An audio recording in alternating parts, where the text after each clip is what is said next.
విత్తబడిన వాడు, మంచి నేలన విత్తబడిన వాడు వాక్యము విని గ్రహించి అట్టి వారు సఫలులై ఒకడు 100 ఒకడు 60 ఒకడు 30 ఏమయ్యారనంటే ఫలించారు అనే విషయాన్ని ఈరోజు మనం నేర్చుకోబోతా ఉన్నాం. గత 3 రోజులుగా మనం చూస్తున్నాం 3 నేలలు ఉన్నాయి. అయితే ఇక్కడ ఏమంటాడంటే ఆ 3 నేలకి ఏదో ఒక పేరు దేవుడు పెట్టు. 3 పేర్లు ఉన్నాయి. అయితే ఆ 3 పేర్ల కంటే ఈ 4వ నేలలో దేవుడు పెట్టిన పేరు ఏంటంటే మంచి నేల అని అంటాడు. దేవునికి స్తోత్రం. మంచి నేల అని అంటాడు. చూడండి, మంచి నేల అనగా మంచి హృదయము. మంచి నేల అనగా మంచి హృదయం. చూడండి, ఇక్కడ మంచి నేల అని అన్నాడు, మంచి హృదయం. ఆ నేలను దేవుడు దేనితో పోల్చుతున్నాడంటే హృదయంతో దేవుడు ఆ నేలని పోస్తూ ఉన్నాడు. అయితే ప్రియ దేవుని బిడ్డలారా, మంచి నేల అంటే మంచి హృదయం బానే ఉంది. కానీ జన్మతో మన అందరము కూడా, పుట్టుకతోనే మనం అందరము కూడా ఏమై ఉన్నామనంటే పాపాత్ములమే కదా. పుట్టుకతో జన్మతో మనందరం కూడా పాపాత్ములమే. కానీ ప్రభు ఏమంటున్నాడనంటే మంచి హృదయం, మంచి నేల అని అంటున్నాడు. అసలు మానవ హృదయం ఎలాంటిది అని మనం చూస్తే యిర్మీయా గ్రంథం 17వ అధ్యాయం 9వ వచనంలో యిర్మీయా భక్తుడు అంటాడు ఏమనంటే హృదయము అన్నిటికంటే మోసకరమైనది, అది ఘోరమైన వ్యాధి గలది అని. హృదయం అంట అన్నిటికంటే, ఈ లోకంలో ఉన్న వాటన్నిటికంటే మోసకరమైనది ఏదైనా ఉంది, అన్నిటికంటే మోసకరమైనది ఏదైనా ఉంది, ప్రథమ స్థానం దేనికి వచ్చారంటే మొట్టమొదటిగా హృదయానికి ఇవ్వచ్చు. ఈ హృదయం ఎలాంటిది అని అంటే ఆ యొక్క ప్రవక్త చెప్తున్నాడు మోసకరమైనది అని. మోసకరమైనది అంటూ ఇంకేమంటాడంటే ఘోరమైన వ్యాధి గలది అని. ఈరోజు మానవ హృదయం ఎలాంటిది అనంటే మానవ హృదయం మోసకరమైనది, మానవ హృదయం ఘోరమైన వ్యాధి లాంటిది. ఇది చూడండి, ఘోరమైన వ్యాధి లాంటిది అనంటే ఈ ఘోరమైన వ్యాధి గురించి మనం ఆలోచన చేస్తే ఎవరికైనా బహు ఘోరమైన వ్యాధి ఉందనుకోండి, ఆ వ్యాధి ఉన్న వాళ్ళ దగ్గరికి ఎవరైనా వెళ్తారా? ఆ వ్యాధి ఉన్న వాళ్ళ దగ్గరికి వెళ్ళి ఎవరైనా పలకరిస్తారా? ఎవరైనా మాట్లాడతారా? ఎవరైనా పరామర్శిస్తారా? ఎవరు కూడా మాట్లాడరు, ఎవరు కూడా పరామర్శించరు, ఎవరు కూడా ఆ వ్యక్తి దగ్గరికి వెళ్ళటానికి సాహసము చెయ్యరు. అయితే ఈ రోజు నీ శరీరంలో ఉండే రోగం గురించి ఇక్కడ దేవుడు మాట్లాడట్లేదు, కానీ నీ హృదయం ఎలాంటిది అని చెప్తున్నాడు అనంటే ఘోరమైన వ్యాధి కలిగినది, ఘోరమైన వ్యాధి కలిగిన హృదయం నీది అని దేవుడు తన వాక్యంలో నుండి మనతో మాట్లాడుతూ ఉన్నాడు. అయితే ఇలాంటి ఘోరమైన మోసకరమైన హృదయాన్ని కలిగి ఉన్న మానవునితో ఎవరు మాట్లాడకపోయినా యేసయ్య మాట్లాడుతున్నాడు. దేవునికి స్తోత్రం. ఈ ఘోరమైన మోసకరమైన హృదయం నీదైనా, నీ హృదయం ఇలాంటి స్థితిలో ఉన్న దేవుడు మాత్రం నీతో మాట్లాడుతున్నాడు. ఎవరు మాట్లాడకపోని, ఎవరు దగ్గరికి రాకపోని, ఎవరిని పట్టించుకోకపోని యేసయ్య మాత్రం నిన్నేం చేస్తున్నాడనంటే ఆయన పట్టించుకుంటున్నాడు. ఆయన యోగక్షేమాలు తెలుసుకుంటున్నాడు. ఆయన మన యోగక్షేమాలు ఆయన తెలుసుకుంటున్నాడు. అయితే ఇప్పుడు దేవుని బిడ్డలారా, ఈ మానవ హృదయం ఎప్పటి నుండి ఎలా తయారైంది అనంటే ఇదేదో తాత్కాలికంగా ఏదో మధ్యలో వచ్చింది కాదు, కానీ ఇది ఎలా ఎప్పటి నుండి ఉన్నదంటే ఇది పుట్టుకతోనే ఉందంట. ఈ మోసకరమైన హృదయం, ఘోరమైన హృదయం పుట్టుకతోనే ఉంది అని. ఆదికాండము 6వ అధ్యాయం 5వ వచనంలో మనం చూస్తే కనుక నరుల చెడుతనము బాల్యము నుండి చెడ్డది, వారి హృదయం యొక్క తలంపులలోని ఊహ అంతయు ఎల్లప్పుడూ కేవలము చెడ్డది అని. నరుల చెడుతనం ఎప్పటి నుండి చెడ్డదంటండి? బాల్యము నుండి కూడా ఏంటంట? చెడ్డదే అని అంట. బాల్యము నుండి కూడా చెడ్డదే అని అంటాడు. ఇంకేమంటాడంటే చెడ్డది వాడి హృదయం యొక్క తలంపులలోని ఊహ అంతా కూడా ఎల్లప్పుడూ కూడా ఏంటంటే చెడ్డది అని. ప్రియ దేవుని బిడ్డలారా, ఈ రాత్రి కాల సమయంలో దేవుడు నీతో మాట్లాడడానికి సిద్ధంగా ఉన్నాడు. దేవుడు నీతో మాట్లాడడానికి సిద్ధంగా ఉన్నాడు. అయితే ఆయన మాటలు వినడానికి నీవు సిద్ధంగా ఉన్నావా? ఆయన మాటలు వినడానికి నీవు సిద్ధంగా ఉన్నావా? ఈ రాత్రి కాల సమయంలో ఈ మానవ హృదయం దేవుడు ఏమని అంటున్నాడంటే, ముగ్గురు గురించి చెప్పాడు. నాలుగో వాడి గురించి ఏమన్నాడు అనంటే మంచి నేల అని అన్నాడు, మంచి హృదయం అని అన్నాడు. వీరిది మంచి హృదయం అని ఎలా చెప్పాడు? వీరిది మంచి హృదయం అని యేసయ్య ఎలా చెప్పగలిగాడు అని అంటే, చూడండి ప్రియ దేవుని బిడ్డలారా, మొదటి వాడు ఎలా ఉన్నాడనంటే వాక్యాన్ని విన్నాడంట. గ్రహించకపోవడం వల్ల ఏమైందంటే దుష్టుడు వచ్చి ఏమైపోయాడంటే ఎత్తుకొని పోయాడంట. అంటే ఈ మొదటి వ్యక్తి ఎలా ఉన్నాడంటే పెడచెవిన విన్న వాక్యాన్ని పెడచెవిన పెట్టేవాడిగా ఉన్నాడు. పెట్టేవాడిగా ఉన్నాడు. కానీ ఈ మంచి నేల అని అన్నాడు కదా, మంచి హృదయం అని ఎలా చెప్పగలుగుతున్నాం అంటే ఈ యొక్క వ్యక్తి దేవుని వాక్యాన్ని ఏం చేయలేదంటే పెడచెవిన పెట్టలేదు. దేవుని వాక్యాన్ని పెడచెవిన పెట్టలేదు. వాక్యాన్ని విని ఏం చేయలేదనంటే విడిచి పెట్టలేదు. వాక్యాన్ని పెడచెవిన పెట్టలేదు, వాక్యాన్ని విడిచిపెట్టలేదు. అందుకే మంచి హృదయం అని చెప్పగలుగుతున్నాం. రెండవ వ్యక్తిని మనం చూస్తాం. రెండవదిగా ఎక్కడ పడ్డాయి విత్తనాలు అనంటే రాతి నేలన పడ్డాయంట. ఈ రాతి నేలన పడిన ఈ యొక్క విత్తనాలు ఏమైనాయంటే అవి మొలిచాయంట. కానీ సూర్యుడు కింద మన్ను ఎక్కువగా లేకపోవటం వల్ల కింద ఆ మన్ను కింద రాళ్ళు ఉండటం వల్ల మొలిచినాయి అంట. కానీ సూర్యుడు ఉదయించినప్పుడు వేరు లేనందున అవి ఏమైపోయినట్టండి ఎండిపోయినాయి అంట. అయితే ఎందుకు మంచి హృదయం అనగలుగుతున్నామంటే, ఎలా చెప్పగలుగుతున్నామంటే ఇతని హృదయంలో ఉన్న రాళ్ళు ఏమైనాయంటే దున్నబడ్డాయి. ఇతని హృదయంలో ఉన్న రాళ్ళు దేవుని వాక్యం చేత పగలగొట్టబడ్డాయి. ఆ రాళ్ళన్నీ కూడా పగలగొట్టబడ్డ రాళ్ళన్నీ కూడా ఏమైందంటే తొలగించబడ్డాయి. కాబట్టే చెప్పగలుగుతున్నాం మంచి హృదయము అని. మూడవ వ్యక్తిని మనం చూసినట్లయితే, మూడవ వ్యక్తి మళ్ళీ విత్తనాలు వేసినప్పుడు ఎక్కడ పడ్డాయండి? మొండ్ల పొదల్లో పడ్డాయంట, మొండ్ల తుప్పల్లో పడ్డాయంట.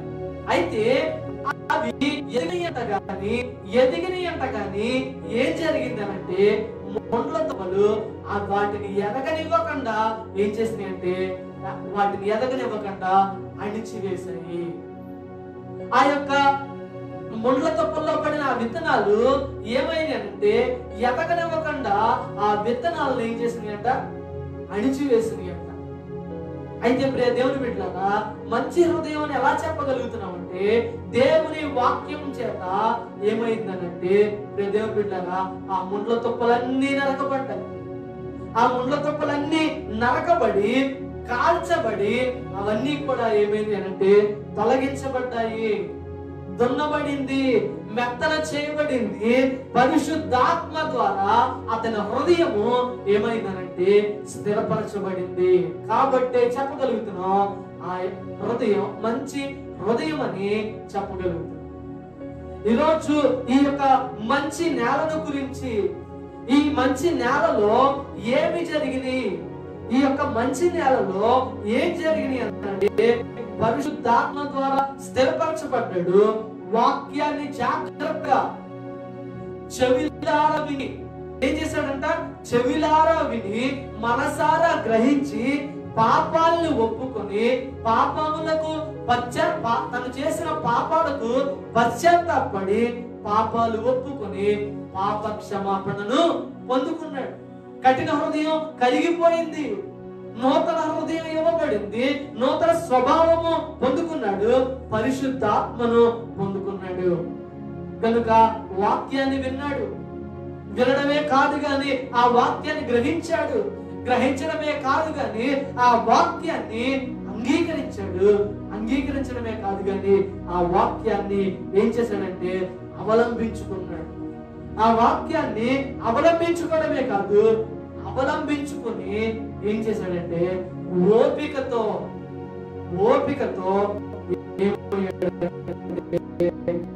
ఫలించాడు. ఓపికతో ఫలించాడు. చూడండి, నిజమైన విశ్వాసి ఏమవుతాడంటే ఫలిస్తాడు. నిజమైన విశ్వాసి తప్పక ఫలిస్తాడు. ఖచ్చితంగా నిజమైన విశ్వాసి ఏమవుతాడనంటే ఫలిస్తాడు. ఫలించకపోతే విశ్వాసి కానే కాదు. ఈరోజు నిజమైన విశ్వాసి ఏమవుతాడనంటే ఫలిస్తాడని చెప్పి దేవుని యొక్క వాక్యము మనకు స్పష్టముగా తెలియజేస్తా ఉంది. అయితే ప్రియ దేవుని బిడ్డలారా, ఈ విషయాన్ని మనం గమనించాలి. ఈ విషయాన్ని మనం అర్థం చేసుకోవాలి. ఫలించటంలో ఏమున్నాయనంటే తేడాలు ఉన్నాయి. ఫలించుటలో ఏమున్నాయనంటే తేడాలు ఉన్నాయి. ఏంటనంటే ఒకడు 30 దంతులుగా ఫలించాడు, ఒకడు 60 దంతులుగా ఫలించాడు, ఒకడు 100 దంతులుగా ఫలించాడు. అయితే మెట్టుకు అందరూ కూడా ఏమయ్యారనంటే ఫలించారు. చూడండి, అందరూ కూడా ఫలించారు. అయితే వారి వారి ప్రయాసలో, వారికున్న సామర్థ్యములో, వారికున్న వరాలలో, వారికున్న తలాంతులలో, అవకాశాలలో తేడా కలదు. కానీ మనము ఫలించటం ద్వారా ఏమవుతుందంటే తండ్రికి, మనము ఫలించటం ద్వారా దేవునికి ఏం కలుగుతాడంటే మహిమ కలుగుతుంది. ఈ రాత్రికాల సమయంలో దేవుడు మన నుండి కోరుకునేది ఏంటి? దేవుడు మన నుండి ఆశించేది ఏంటి? దేవుడు మన నుండి అంగీకరించేది ఏంటి? దేవుడు మన నుండి ఇష్టపడేది ఏంటి అనంటే, దేవుని బిడ్డలారా, మనము ఫలించడము ఆయనకు ఇష్టం. మనం ఫలించాలని ఆయన కోరుకుంటున్నాడు. కాబట్టి ఈరోజు మనము ఏమవ్వాలి అనంటే మనము ఫలించాల్సిన వారమై ఉన్నాం. మనము ఫలించవలసిన వారమై ఉన్నాం. ఈరోజు ఎలాగా మనము ఫలించాలి? మనము ఫలించడం వల్ల మనకు ప్రయోజనం ఏంటి?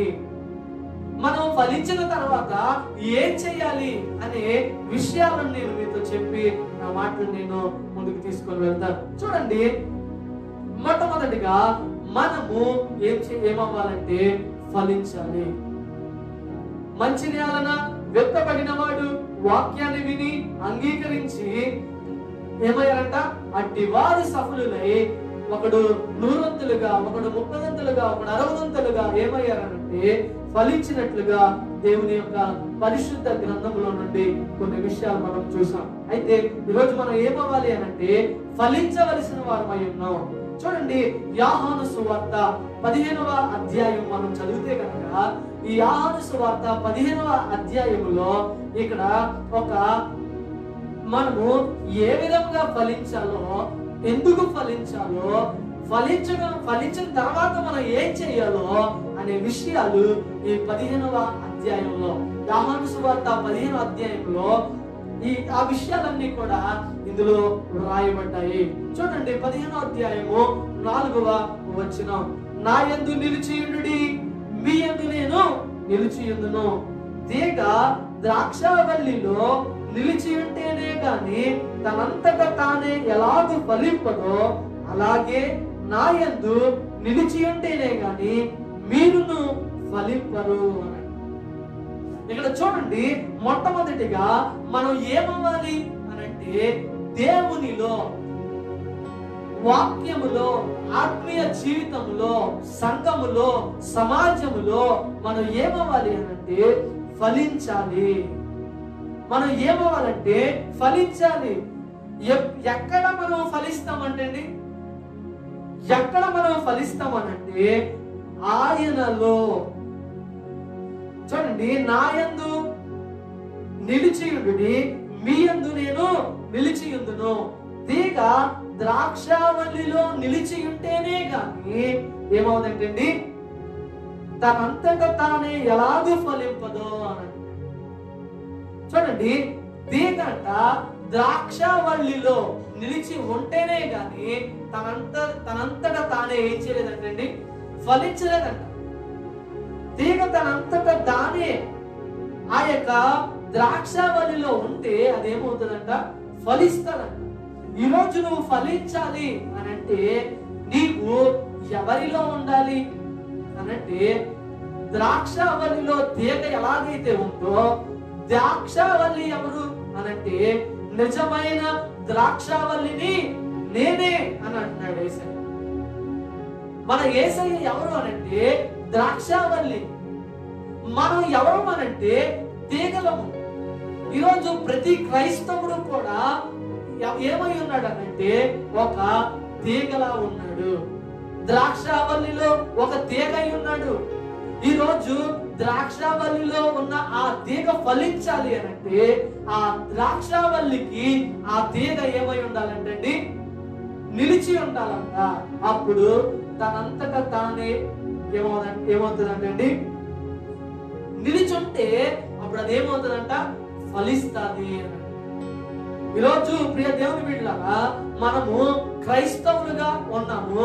అయితే మన ప్రభు ఏమై ఉన్నాడంటే ద్రాక్షావల్లి అయి ఉన్నాడు. మనం ఏమై ఉన్నామంటే తీగలమై ఉన్నాము. ఆయన యందు మనం నిలిచి ఉన్నప్పుడు మనం ఖచ్చితంగా మనం ఫలిస్తాము. ఈరోజు నీవు ఫలించలేకపోతున్నావు అనంటే నీవు ఏమయ్యావనంటే నిలిచి ఉండట్లేదు, దేవుల్లో నిలకడగా నీవు ఉండట్లేదు. నీవు దేవునిలో నిలకడగా ఉండకపోవడం వల్ల నీవేమవలేకపోతున్నావు అంటే ఫలించలేకపోతున్నావు. దేవుల్లో నిలకడగా ఉండకపోవడం వల్ల, నిలకడగా జీవించకపోవడం వల్ల ఈ రోజు నువ్వు ఏమవలేకపోతున్నావు అంటే ఫలించలేకపోతున్నావు. ఈ రాత్రి ఈ మాటలు వింటున్న నీ జీవితంలో నీవు ఫలించాలనుకుంటున్నావా? నేను ఫలించాలి, నేను అభివృద్ధి చెందాలి, నేను ఆశీర్వదించబడాలి అనుకుంటున్నావా? ఈరోజు నువ్వు ఫలించాలన్నా, నువ్వు దీవించబడాలన్నా, నువ్వు ఆశీర్వదించబడాలన్నా, నువ్వు అనేకులకు ఆశీర్వాదకరంగా ఉండాలన్నా నీవు చేయాల్సిన పని ఏంటంటే దేవునిలో నిలిచి ఉండాలి. ప్రభువులో నీవు నిలిచి ఉంటేనే కానీ నీవేమవలేవంట, ఫలించలేవంట. ప్రభువులో నిలిచి ఉంటున్నావా? ఈరోజు మనం ఏమై ఉండాలంటే ప్రభువులో నిలిచి ఉండాలి. మొదటి వాడు ఏమయ్యాడంటే వినకపోవడం వల్ల ఆ విన్న వాక్యం ఏమైందంటే ఆ దుష్టుల చేతికెళ్ళిపోయింది. రెండవ వాడు విన్నాడంట, సంతోషంతో అంగీకరించాడంట. కానీ ఏమయ్యాడనంటే చూడండి ప్రియ దేవుని బిడ్డలారా, అతనికి శ్రమ కలగ్గా, అతనికి హింసలు కలగ్గా అభ్యంతరపడి ఏమైపోయాడంట, తొలగిపోయాడంట. మూడవ వాడు ఉన్నాడు, ఏమయ్యాడనంటే అవి ముండ్ల పొదల్లో పడ్డాయంట. అయితే ఆ ముండ్ల పొదలు అతన్ని ఎదగనివ్వకుండా ఏం చేసినాయి అంట, అడిచి వేసేసినాయి అంట. ఎందుకు అనంటే అతనికి ఏమున్నాయంట, ధనమోహం ఉందంట. ఏమున్నాయంటే అండి, ధనమోహం ఉందంట, ఐహిక విచారాలు ఉన్నాయంట. ఈరోజు నీవు దేవుని వాక్యాన్ని విని పెడచెవిని పెడితే నువ్వు ఫలించలేవు. ఈరోజు నువ్వు దేవుని వాక్యాన్ని సంతోషంతో అంగీకరించి ఒక మంచి సమర్పణ తీసుకొని, ఒక మంచి తీర్మానాన్ని తీసుకొని, నీవు ఏదైనా కష్టం వస్తే, ఏదైనా శ్రమ వస్తే, ఏదైనా బాధ కలిగితే, ఏదైనా అనారోగ్యం వస్తే నువ్వు ప్రభువుని విడిచిపెట్టడం వల్ల నీవేమవలేవనంటే ఫలించలేవు. ఈరోజు దేవుని వాక్యాన్ని విని నీవు గ్రహించకపోతే నీలో ఆ యొక్క ధనమోహము, ఐహిక విచారాలు నీకుంటే నేనేం చేస్తాయనంటే దేవుళ్ళో ఎదగనివ్వవు నిన్ను. నీకు ఉన్న ఆ మోహాలు, నీకున్న ఆ వ్యామోహాలు నిన్నేం చేయనివ్వమంటే ప్రభువునందు నిలిచి ఉండనివ్వవు, ప్రభువులో నిన్ను ఎదగనివ్వవు, నువ్వు ఫలించేలాగా అవి నిన్ను చేయనివ్వవు. ఈరోజు మనం ఏమవ్వాలి అంటే దేవుని వాక్యం సెలవిస్తా ఉంది, తీగ ద్రాక్షావళిలో నిలిచి ఉంటే ఎలా తనంతట తానే ఎలాగా ఫలింపదో అలాగే నా యందు నిలిచి ఉంటేనే గాని మీరేమవరో ఫలింపరు. ఈరోజు మనం దేవుని యందు, ప్రభువునందు మనం ఏమవ్వాలంటే నిలిచి ఉండాలి.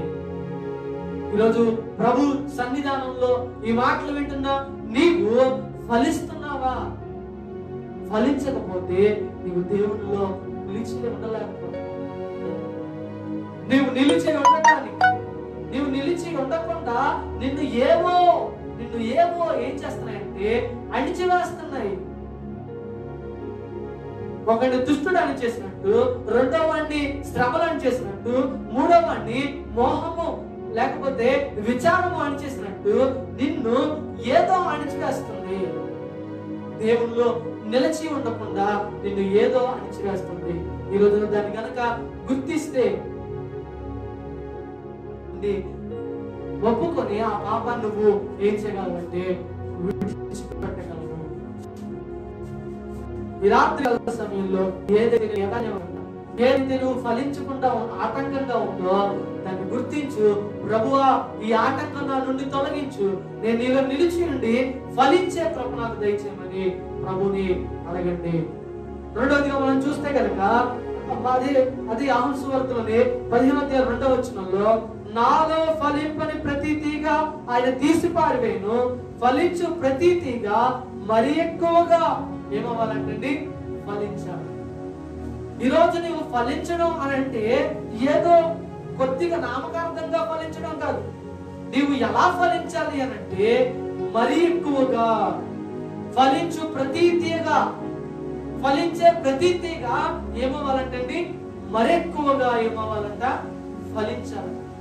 ఈరోజు మొట్టమొదటిగా మనము ప్రభువుని అంగీకరించినప్పుడు, మనం మొదట్లో ప్రభువుని అంగీకరించినప్పుడు అప్పటి ఉన్నట్టుగానే ఇప్పుడు మనం ఉన్నామా, లేకపోతే అప్పుడు కంటే ఎక్కువగా ప్రభువులో ఉన్నామా? అప్పుడులాగే ఉన్నామా, లేకపోతే అప్పటికంటే దిగజారిపోయామా, లేకపోతే అప్పటికంటే ఇప్పుడు మరింతగా దేవుల్లో ఎదుగుతున్నామా?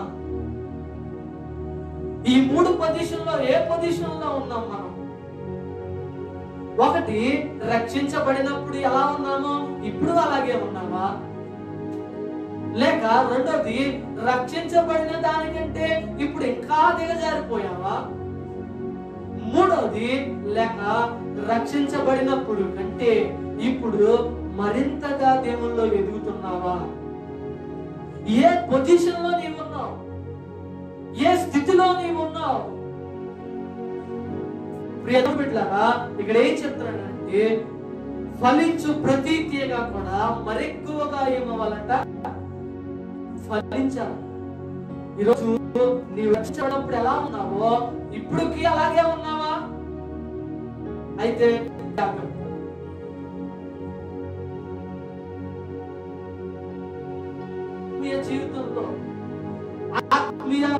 జీవితంలో నీవు దిగజారిపోకూడదు. ఆత్మీయ జీవితంలో నీవు దినదినము కూడా ఏమవుతూ ఉండాలంటే ఫలిస్తూ ఉండాలి. దినదినము నువ్వు ఫలించేవాడుగా నీవు ఉండాలని చెప్పి దేవుని వాక్యములో నుండి మనతో మాట్లాడుతూ ఉన్నాడు. మరెక్కువగా ఏమవ్వాలంటే ఫలించాలి. నువ్వు రక్షించబడినప్పుడు ఎలా ఉన్నావో అప్పటికంటే ఇప్పుడు నువ్వేమవ్వాలి? ఎదగాలి. ఎదుగుతున్నావా? దేవుల్లో ఎదుగుతున్నావా? ప్రార్థనలో ఎదుగుతున్నావా? వాక్యంలో ఎదుగుతున్నావా? ఒక మాట అంటాడు ఏమనంటే, మీరు ఏమై ఉన్నారనంటే మీరు బలమైన ఆహారం తినువారై ఉండాలి, కానీ మీరు ఇంకా పాలు తాగేవారిగానే ఉన్నారు అని. మీరు బలమైన ఆహారం తినేవారు కాదు, మీరు ఇంకా పాలు తాగేవారే. ఎందుకనంటే మొదటి మూల పాఠాలు మరలా మీకు ఏం చేయాల్సి వస్తుంది? బోధించాల్సి వస్తుంది అని. ఈ రోజు నీవు రక్షించబడినప్పుడు విన్నావు, ఇప్పుడు రక్షించబడిన కొన్ని సంవత్సరాలకు నువ్వు వింటా ఉంటే ఇంక నువ్వు ఫలించినట్టు కాదు. నీవు దినదినము ఏమవ్వాలి అనంటే ఫలిస్తూ ఉండాలి. ఏమనంటే మరి ఎక్కువగా ఏమవ్వాలంటే ఫలించాలి. మరి ఎక్కువగా నీవు ఆత్మీయ జీవితంలో రక్షించబడినప్పుడు నీకు పాటలు పాడడం రాదు, రక్షించబడినప్పుడు నీకు ప్రార్థన చేయడం రాదు, రక్షించబడినప్పుడు నీకు సాక్ష్యం చెప్పడం రాదు, రక్షించబడినప్పుడు నీకు ఎలాగ ఇతరులకు సువార్త చెప్పాలో తెలియదు, రక్షించబడినప్పుడు ఇవేమీ నీకు తెలియదు. కానీ రక్షించబడిన తర్వాత నీవు పాటలు నేర్చుకుంటావు, కొద్ది కాలానికి ప్రార్థన నేర్చుకుంటావు, కొద్ది కాలానికి వాక్యం చదవడం నేర్చుకుంటావు, కొద్ది కాలానికి ఒక వ్యక్తికి సువార్తను ప్రకటించడం నేర్చుకుంటావు. అయితే కొద్ది కాలానికి ఏమైపోతావు అంటే అందులో నుండి బయటకు వచ్చేస్తావు. నువ్వు చేసే ప్రార్థన మానేస్తావు, నువ్వు చదివే బైబిల్ మానేస్తావు, నీవు ఇతరులకు చెప్పే సువార్త మానేస్తావు. ఏమవుతున్నావు అంటే నీవు కొద్ది కాలానికి ఏమవుతున్నావు అంటే దిగజారిపోకపోతే మంచిది. ఒకవేళ నీ రక్షించబడిన తర్వాత నీ ఆత్మీయ జీవితంలో కొద్ది రోజులకి ఎలా ఉంది, అలా కొద్ది రోజుల తర్వాత ఎలా ఉంది, ఇప్పుడు ఎలా ఉంది. ఒకవేళ నీవు ఫలించకపోతే దేవుడు నీ నుండి కోరుకునేది ఏంటంటే నీవు ఫలించాలని ఆయన కోరుకుంటున్నాడు. మరెక్కువగా నువ్వు ఫలించాలి. ఫలించడమే కాదు, నీవు మరెక్కువగా ఫలించాలి, మరెక్కువగా ఆశీర్వదించబడాలి, మరెక్కువగా అనేకులకు ఆశీర్వాదకరముగా ఉండాలని దేవుడు కోరుకుంటున్నాడు. మూడవదిగా మనం చూస్తే కనుక అదే 15వ అధ్యాయము 5వ వచనం, యోహాను సువార్త 15వ అధ్యాయం 5వ వచనం, ద్రాక్షావల్లిని నేను, తీగలు మీరు, ఎవడు నా యందు నిలిచి ఉండునో, నేను ఎవరి యందు నిలిచి ఉండునో వాడు బహుగా ఫలించును. నాకు వేరుగా ఉండి మీరేమీ చెయ్యలేరు. ఇక్కడ చూడండి, ద్రాక్షావల్లిని నేను, తీగలు మీరు. మూడవదిగా మనం ఏమవ్వాలనంటే బహుగా ఫలించాలి. దేవునికి స్తోత్రం. మనం మూడవదిగా ఏమవ్వాలంట? బహుగా ఫలించాలంట. ఒకటి ఫలించాలి, రెండోది మరి ఎక్కువగా ఫలించాలి, మూడవదిగా మనము ఏమవ్వాలంటే బహుగా ఫలించాలి. ద్రాక్షావల్లిని నేను, తీగలు మీరు. మీరు ఎవడు నా యందు నిలిచి ఉండునో, నేను ఎవరి యందు నిలిచి ఉండునో వాడు ఏమవుతాడంట? బహుగా ఫలిస్తాడంట. నాకు వేరుగా ఉండి మీరు ఏమీ చేయలేరు అని అంట.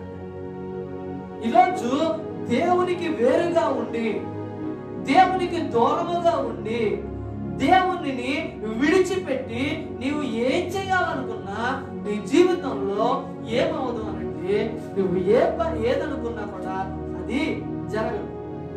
నీ జీవితంలో నువ్వు ఏమనుకున్నా, ఏది జరగాలనుకున్నా, ఏది చెయ్యాలనుకున్నా, ఏది సాధించాలనుకున్నా నిన్ను ఏం చేస్తాయంటే శ్రమలు నిన్నేం చేస్తాయంటే నిన్ను కృంగదీస్తాయి.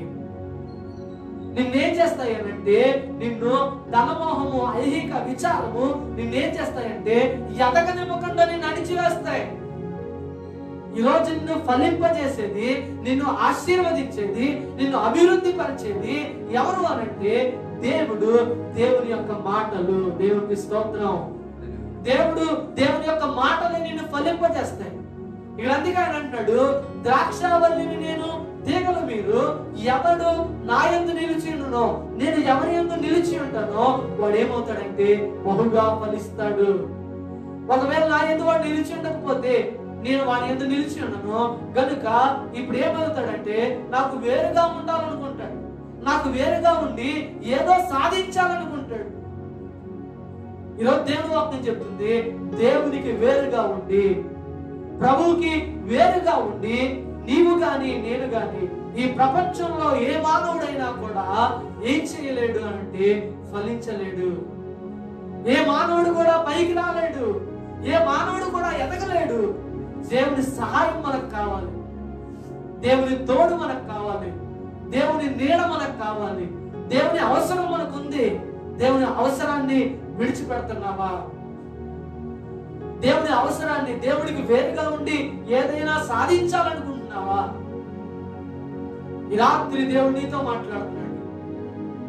ఈరోజు నువ్వు ఏదైనా సాధించాలంటే నువ్వు దేవుల్లో నిలిచి ఉన్నావు. నువ్వు అభివృద్ధి అవ్వాలన్నా, ఆశీర్వదించబడాలన్నా ఇది బెదిరింపు కాదు. దేవుడు నీతో మాట్లాడుతున్నాయ్యా, నా ఎందుకు నిలిచిందయ్యా, నేను నిన్ను దీవిస్తానయ్యా, నేను నిన్ను ఆశీర్వదిస్తానయ్యా, నేను నిన్ను అభివృద్ధి పరుస్తానయ్యా, నేను అనేకులకు దీవెనకరంగా ఉంచుతానయ్యా అని ఏమంటాడంటే ప్రభు నిన్ను బతిలాడుతున్నాడు. ఒకవేళ నాకు వేరుగా ఉండాలనుకున్నావు అనుకో, నువ్వేమీ చేయలేవు, ఏమీ సాధించలేవు. కాబట్టి నా ఎందుకు నిలిచుండయ్యా అని దేవుడు మాట్లాడుతున్నాడు. దేవుడిని అడుగుతూ ఉన్నాడు. ఈరోజు దేవుని యందు నిలిచి ఉంటావా? దేవుడు నిన్ను ఏం చేస్తాడంటే ఎదిగిస్తాడు. నిన్ను ఎదిగేలా దేవుడు చేస్తాడు. ఈ లోకం నిన్ను ఎదగనివ్వదు, ఈ లోకంలో ఉన్న మనుషులు నిన్ను ఎదగనివ్వరు, ఈ లోకంలో ఉన్న పరిస్థితులు నిన్ను ఎదగనివ్వదు.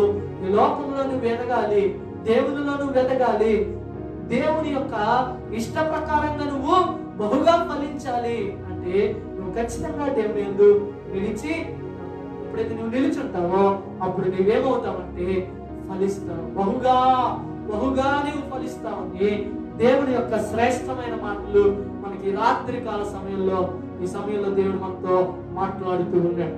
అయితే ప్రియ దేవుని బిడ్డలారా, రెండవదిగా మనం చూస్తే గనక బహుగా ఫలించుట వలన, మనము ఫలించుట వలన చూడండి ప్రయోజనం ఏంటి దేవునికి? మనం ఫలించడం వల్ల, మనము ఫలించడం వల్ల దేవునికి ప్రయోజనం ఏంటి? చూడండి, అది యోహాను సువార్త 15వ అధ్యాయము 8వ వచనం. మీరు బహుగా ఫలించుట వలన నా తండ్రి మహిమపరచబడును. దేవునికి స్తోత్రం. ఒకటి, మనము బహుగా ఫలించడం వల్ల, మనం ఫలించడం వల్ల ప్రయోజనం ఏంటి దేవుడికి అంటే, ఒకటి మనం ఫలించడం వల్ల, బహుగా ఫలించడం వల్ల ఏమవుతాడండి? తండ్రి ఏమవుతాడంట? మహిమపరచబడు. ఈరోజు చూడండి, తల్లిని, తండ్రిని, పిల్లల్ని కనుక మనం చూస్తే, పిల్లలు ప్రయోజకులైనప్పుడు, పిల్లలు ఒక మంచి స్థాయిలో ఉన్నప్పుడు, పిల్లలు ఒక మంచి పొజిషన్ లో, ఒక మంచి ఉద్యోగం చేస్తూ మంచి సంపాదన సంపాదిస్తూ ఉన్నారనుకోండి, ఆ తల్లిదండ్రులకు ఏం కలుగుతుంది? సంతోషం కలుగుతుంది. ఆ తల్లిదండ్రులు ఏం చేస్తారు? తమ బిడ్డలను బట్టి ఆనందిస్తారు. ఆ బిడ్డలు ఏమవుతారంటే, తమ బిడ్డలను బట్టి వారు ఏమవుతారంటే అతిశయిస్తారు. గర్వంగా ఏం చేస్తారంటే, ఎవరైనా అయ్యా మీ అబ్బాయి ఏం చేస్తాడు, మీ అమ్మాయి ఏం చేస్తుంది అని అంటే, మా అబ్బాయి ఇలాగా ఇంజనీర్ అయ్యాడండి, మా అబ్బాయి ఇంజనీర్ గా ఉద్యోగాన్ని చేస్తున్నాడండి, నెలకి ఒక 50,000 లక్ష రూపాయలు సంపాదిస్తున్నాడండి అని చెప్పుకుంటాడు గర్వంగా. ఈరోజు కూడా దేవుడు, నువ్వు ఫలించడం వల్ల దేవునికి ప్రయోజనం ఏంటి అని అంటే, నువ్వు ఫలించడం వల్ల ఆయనకు మహిమ కలుగుతుంది. నిన్ను చూసి అనేకులు ఏమవుతారంటే, నిన్ను చూసి వారు కూడా ఏమవుతారంటే దేవునిలోని నిలిచి ఉంటారు. నీవు ఎలాగైతే ఆశీర్వదించబడ్డావో, నీవు ఎలాగైతే దీవించబడ్డావో, నీవు ఎలాగైతే ఫలించగలుగుతున్నావో, నీవు ఎలాగైతే అభివృద్ధి చెందుతున్నావో, ఆ అభివృద్ధి చెందుతున్న గల కారణం ఏంటో తెలుసుకున్న వారు కూడా దేవునిలోనికి, తండ్రి దగ్గరికి, యేసయ్య దగ్గరికి రావడానికి అవకాశాన్ని కలిగించారు. అలా కలిగించడం వల్ల నీ ద్వారా దేవునికి ఏం కలుగుతుందంట? మహిమ కలుగుతుంది. ఏ రోజైనా నిన్ను బట్టి దేవునికి మహిమ కలిగిందా? ఏ రోజైనా నన్ను బట్టి, ఏ రోజైనా మనలను బట్టి దేవునికి మహిమ కలిగిందా? దేవునికి మహిమ కలిగే విధానంలో మనం జీవిస్తున్నామా, లేక దేవునికి అవమానం తెచ్చేవారుగా ఉంటున్నాం? ఈరోజు దేవుడు ఏం కోరుకుంటున్నాడంటే నా బిడ్డలు ఫలించాలి అని కోరుకుంటున్నాడు. నా బిడ్డలు ఫలించడం వల్ల నాకు ఆనందం, నా బిడ్డలు ఫలించడం వల్ల నాకు సంతోషం, నా బిడ్డలు ఫలించడం వల్ల నాకు అతిశయం, నా బిడ్డలు ఫలించడం వల్ల నాకు మహిమ అని దేవుడు చెప్తున్నాడు. ఈరోజు నువ్వు ఫలించాలని దేవుడు ఆశిస్తూ ఉన్నాడు. నువ్వు ఫలించడం వల్ల దేవునికి ప్రయోజనం ఏంటంటే నువ్వు ఫలించడం వల్ల ఆయనకి ఏం కలుగుతారంట? మహిమ కలుగుతారు. నిన్ను చూసిన వారు ఏం చేస్తారంటే ప్రభుని స్తుతిస్తారు. నిన్ను చూసిన వారు ఏం చేస్తారంటే ప్రభుని స్తుతిస్తారు. చూడండి, ఉదాహరణకి మనం చూస్తే కనుక ఎన్నో గొప్ప ఉదాహరణలు బైబిల్ గ్రంథంలో ఉన్నాయి. ఒకరిని బట్టి, దైవజనులను బట్టి, ప్రవక్తలను బట్టి ఏమైనంటే కొందరు ఆకర్షించబడి దేవుల్లో నిలిచి ఉన్నారు. కాబట్టి ప్రియ దేవుని బిడ్డలారా, ఈ రాత్రి కాల సమయంలో నీవు బహుగా ఫలించటం వల్ల తండ్రికి ఏం కలుగుతుందంటే మహిమ కలుగుతుంది. ఈరోజు నువ్వు ఫలించటం వల్ల, నేను ఫలించటం వల్ల, నువ్వు దీవించబడ్డం వల్ల, మనం ఆశీర్వదించబడ్డం వల్ల దేవునికి, తండ్రికి ఏం కలుగుతుందంట? మహిమ కలుగుతుంది. ఈరోజు మనం దేవునికి మహిమకరంగా మనం జీవించాలి. దేవునికి మనము మహిమకరంగా మనం జీవించాలి. ఎప్పుడైతే మనం మహిమకరంగా జీవిస్తామో అప్పుడు మనం ఏమవుతామంటే దీవించబడతాము, అప్పుడు మనము ఆశీర్వదించబడతాము. చూడండి, రెండవదిగా మనము ఫలించడం వల్ల దేవునికి ప్రయోజనం ఏంటి? మనం ఫలించడం వల్ల ఆయనకు ప్రయోజనం ఏంటంటే అదే 15:8 మనం చూస్తే ఇందువలన మీరు నా శిష్యులు అవుతారు అని అంటారు. దేవునికి స్తోత్రం. ఇందువలన మీరు నా శిష్యులు అవుతారు. రెండవదిగా ఫలించడం ద్వారా ఏమవుతారంటే అండి ఆయనకి శిష్యులు అవుతారు. ఈరోజు మనం ఫలించడం ద్వారా దేవునికి ఏమవుతామండి? శిష్యులు అవుతాం. చూడండి, యేసు ప్రభు వారి యొక్క శిష్యులను కనుక మనం చూస్తే కనుక వారందరూ కూడా ఏమయ్యారంటే ఒక ఇస్కరియోతు యోధా తప్ప మిగిలిన వారందరూ కూడా ఏమయ్యారంటే ఫలించారు. దేవునికి స్తోత్రం. శిష్యులందరూ కూడా ఫలించారు. వారు బహుగా ఫలించారు. వారు మరెక్కువగా ఫలించారు. వారు ఫలించడం ద్వారా దేవునికి మహిమ కలిగింది.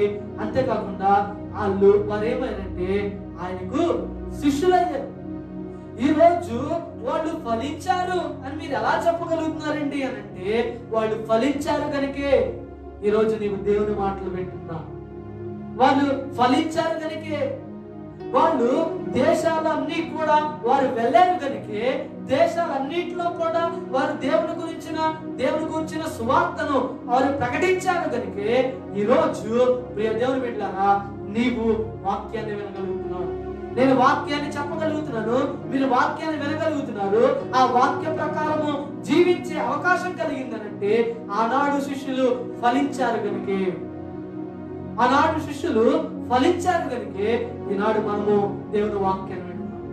ఈరోజు నువ్వు ఫలించడం ద్వారా ఏమవుతావంటే దేవునికి శిష్యుడు అవుతావు. నీవు శిష్యుడు అయ్యావంటే నీవు ఇతరులను కూడా దేవుని వైపు, దేవుని మార్గంలోనికి నడిపించడానికి అవకాశం కలుగుతుంది. వారు కూడా దేవుని శిష్యులు అవుతారు. అలా అవ్వగా ఆ రోజు 12 మంది, ఈ రోజు కొన్ని కోట్ల మంది దేవుని శిష్యులుగా ఉన్నారు. దేవునికి స్తోత్రం. ఎందుకు అన్ని కోట్ల మంది దేవుని శిష్యులుగా ఉన్నారంటే కేవలం ఒకే ఒకటి ఏంటంటే శిష్యులు ఫలించడం ద్వారా దేవునికి మహిమ కలిగింది. వారు దేవుని శిష్యులుగా మారారు. అలా మారిన వారు ఏమయ్యారంటే అనేకులకు మాదిరికరంగా ఉంటారు. ఈ రాత్రికాల సమయంలో నీవు ఫలిస్తున్నావా? ఈ రాత్రికాల సమయంలో నీవు ఫలించి, బహుగా ఫలించి నీవు ఫలించడం ద్వారా దేవునికి మహిమ కలుగుతుందా? నీవు దేవుని శిష్యుడిగా నీవు ఉన్నావా అనే ప్రశ్నను మనము ప్రశ్న వేసుకోవాల్సిన వారమై ఉన్నాం. అయితే ప్రియ దేవుని బిడ్డలారా మూడవదిగా మనం చూద్దాం ఏంటనంటే ఫలించుట కొరకే చూడండి, అదే 15వ అధ్యాయము 16వ వచనం, 15-16.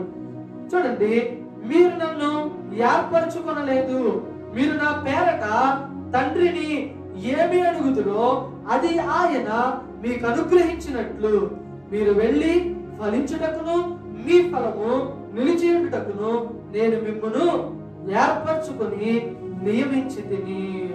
దేవునికి స్తోత్రం. ఇక్కడ చూడండి, మూడోది ఏంటంటే ఇక్కడ ఫలించుట కొరకే దేవుడు మనల్ని ఏం చేసుకున్నాడంట? ఏర్పరచుకున్నాడంట. ఈరోజు దేవుడు నిన్ను ఎందుకు ఏర్పాటు చేసుకున్నాడు? ఈరోజు ప్రపంచంలో చాలా మంది ఉన్నారు, కానీ దేవుడు ఈ రోజు నీతోనే ఎందుకు మాట్లాడుతున్నాడు అనంటే దేవుడు నిన్ను ఏం చేసుకున్నాడంట? ఏర్పరచుకున్నాడంట. దేవుడు నిన్ను ఏర్పరచుకున్నాడంట. ఎందుకు ఏర్పరచుకున్నాడంట? మీరు వెళ్ళి ఫలించుటకును మీ ఫలము నిలిచియుటకును నేను మిమ్మల్ని ఏం చేసుకున్నాను? ఏర్పరచుకున్నాను. ఈరోజు నీ ఏర్పాటు దేవుడు నిన్ను ఎందుకు ఏర్పాటు చేసుకున్నాడంటే నీవు ఫలించాలని, నీవు ఫలించి అభివృద్ధి చెందాలని, నీవు ఫలించి ఇతరులను ఫలింపజేయాలని, నీవు వెలగాలని, ఇతరులను వెలిగించాలని ఆయన ఏం చేస్తున్నాడు? ఆయన ఎందుకు ఏర్పాటు చేసుకున్నాడంటే ఆయన నీవు ఇతరులకు మాదిరికరంగా ఉంటావని ఆయనను ఏర్పాటు చేసుకున్నాడు. ఆయన నువ్వు ఏర్పాటు చేసుకోలేదు, నిన్నే ఏం చేశాడంటే ఆయన ఏర్పాటు చేసుకున్నాడు. ఈరోజు దేవుడు ఏర్పాటు చేసుకున్నాడు. అయితే ఆయన ఏర్పరచుకున్నాడు. ఎందుకోసం ఏర్పరచుకున్నాడు? ఆ ఉద్దేశం నీ జీవితంలో నెరవేరుతుందా? దేవుడు నిన్ను ఎందుకోసం ఏర్పరచుకున్నాడు, ఎందుకోసం దేవుడు నిన్ను ఏర్పాటు చేసుకున్నాడో ఆ ఉద్దేశము నీ జీవితంలో, ఆ ఉద్దేశము నా జీవితంలో, మనందరి జీవితాల్లో ఆయన ఏర్పాటు చేసుకున్న ఉద్దేశము నెరవేరుతుందా? ఫలించటానికి, మీ ఫలము నిలిచి ఉండటానికి, మనం ఫలించటానికి, మన ఫలము నిలిచి ఉండటానికి ప్రభు మనల్ని ఏం చేసుకున్నాడంటే ఏర్పాటు చేసుకున్నాడు. ఈరోజు దేవుడు ఏర్పాటు చేసుకున్న ఉద్దేశము నీ జీవితంలో నెరవేరుతుందా? దేవుడు ఏర్పాటు చేసుకున్న ఉద్దేశము మన జీవితాల్లో నెరవేరాలి. ఒకవేళ కనుక మన జీవితంలో నెరవేరకపోతే ఈ సమయంలోనైనా ఈ ప్రభు దగ్గర ఒక చిన్న ప్రార్థన చేసినట్లయితే ఆయన ఖచ్చితంగా ఆయన నిన్ను ఎందుకు ఏర్పాటు చేసుకున్నాడో ఆ ఏర్పాటు నీ జీవితంలో జరుగుతుంది. ఆ ఏర్పాటు నీ జీవితంలో జరగడానికి దేవుడు అవకాశాన్ని మనకు అనుగ్రహిస్తాడు. ఆ యొక్క అవకాశాన్ని ప్రభు మనకు అనుగ్రహిస్తాడు. ఆయనలో నిలిచి ఉంటేనే, మూడోదిగా ఆయనలో నిలిచి ఉంటేనే మనము ఫలించగలము. మూడో విషయం ఏంటంటే ఆయనలో నిలిచి ఉంటేనే మనం ఏమవుతామంటండి? ఫలిస్తామంట. ఒకవేళ కనుక మనం ఆయనలో నిలిచి ఉండకపోతే మనం ఏమవ్వండి? ఫలించము. చూడండి, అదే యోహాను సువార్త చూడండి 15వ అధ్యాయము 6వ వచనం, ఎవడైనను నా యందు నిలిచి ఉండని యెడల వాడు తీగ వలె బయట పారివేయబడి ఎండిపోవును, మనుషులు అట్టి వాటిని పోగు చేసి అగ్నిలో పారివేతులు, అవి కాలిపోవును. చూడండి ప్రియ దేవుని బిడ్డలారా, ఇక్కడ ఇంకోటి ప్రశ్న ఏంటంటే, అయితే ఫలిస్తే సరిపోతుందా? ఫలిస్తే సరిపోతుందా అంటే ఫలిస్తే సరిపోదు. ఫలిస్తే సరిపోదు, మనము నిలిచి ఉండాలి. మనము ఫలిస్తే సరిపోదు, మనం ఏమవ్వాలంటే ఒకటి దేవుని యందు మనం ఏమవ్వాలండి? నిలిచి ఉండాలి. మనం ఫలిస్తే సరిపోదండి. మనం ఫలించడం వల్ల ఉపయోగం లేదు. ఫలించిన నీవు ఆయనలో ఏముండాలండి? నిలిచి ఉండాలి. ఇక్కడ దేవుని వాక్యం సెలవిస్తా ఉంది ఏమనంటే, ఎవడైనా నా యందు నిలిచి ఉండని యెడల వాడు ఏమవుతాడు? ఏమవుతాడంటే తీగ వలె బయట పాడివేయబడి ఏమవుతాడంట? ఎండిపోతాడు. ఆయన యందు నిలిచి ఉండకపోతే, ఆయన యందు నిలిచి ఉండకుండా నేను వేరుగా ఉంటాను, నేను విడిగా ఉంటాను, నేను సపరేట్ గా ఉంటాను అంటే కనుక ఇక్కడేమంటున్నాడంటే ఆయన యందు నిలిచి ఉండకపోతే ఏమవుతాడంటే తీగ ఏ విధంగా అయితే తీసి పారవేయబడుతుందో అలాగా పారవేయబడిన ఆ తీగ ఏమవుతుందంట? ఎండిపోతుందంట. దేవునిలో మనం నిలిచి ఉండకపోతే మన ఆత్మలు ఏమైపోతాయంటే ఎండిపోతాయి. మన ఆత్మీయ జీవితం ఏమవుతుందంటే ఎండిపోతుంది. ఎండిపోతే ఏం చేస్తారంట? ఆ తీగల్ని ఏం చేస్తారంటే మనుషులంట అట్టి వాటిని ఏం చేసుకుంటారంట? పోగు చేసుకుంటారంట. పోగు చేసుకుని ఏం చేస్తారు? అగ్నిలో పాడేస్తారు. అగ్నిలో పారివేస్తారంట. అవి ఏమైపోతాయంట? కాలిపోతాయి. ప్రియ దేవుని బిడ్డలారా, ఈరోజు నువ్వు ఫలించాలి అని దేవుడు కోరుకుంటున్నాడు.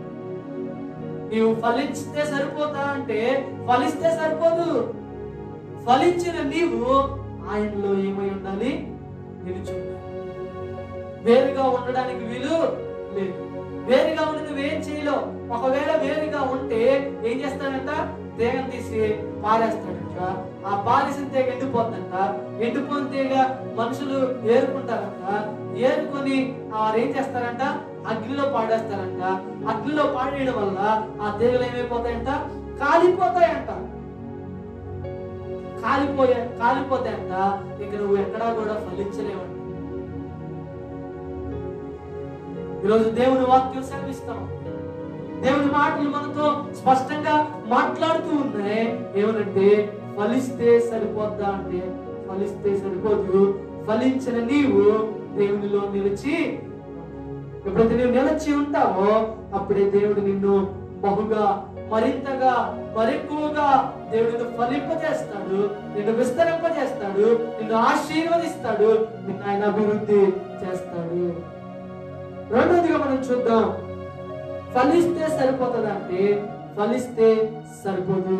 ఫలించటం ద్వారా ఏం జరుగుతుందంటే చూడండి, నిలిచి ఉండటం ద్వారా అదే 15:7 నా యందు మీరును మీ యందు నా మాటలను నిలిచి ఉండిన యెడల మీకేది ఇష్టమో అడగండి, అది మీకు అనుగ్రహింపబడును అని.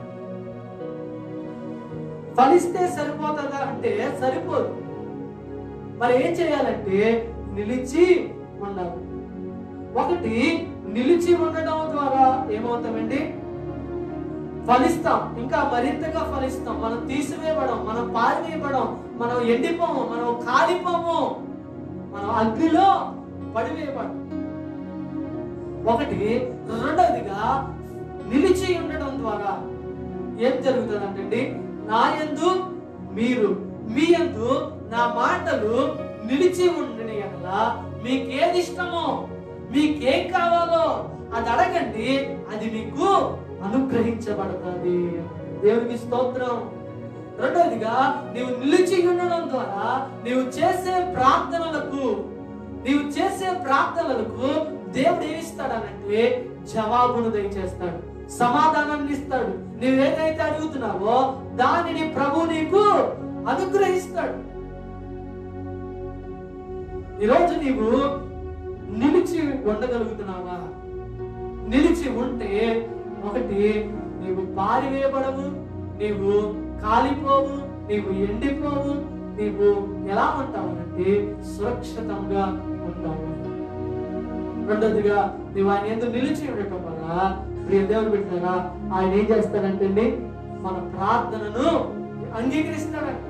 మనం ఏదైతే అడుగుతున్నామో అది ప్రభువు మనకి ఏం చేస్తాడంటే అనుగ్రహిస్తాడని దేవుని వాక్యము మనకి స్పష్టంగా తెలియజేస్తూ ఉంటుంది. ఈ రాత్రికాల సమయంలో ఈ మాటలు వింటున్నా నీ జీవితంలో నీవు ఫలించగలుగుతున్నావా? నీవు మరెక్కువగా ఫలిస్తున్నావా? నీవు బహుగా ఫలిస్తున్నావా? నీవు ఫలించడం ద్వారా దేవునికి మహిమ కలుగుతుందా? నీవు ఫలించి దేవునికి శిష్యుడు అయ్యావా? నీవు ఫలించి దేవునిలో నిలిచి ఉంటున్నావా?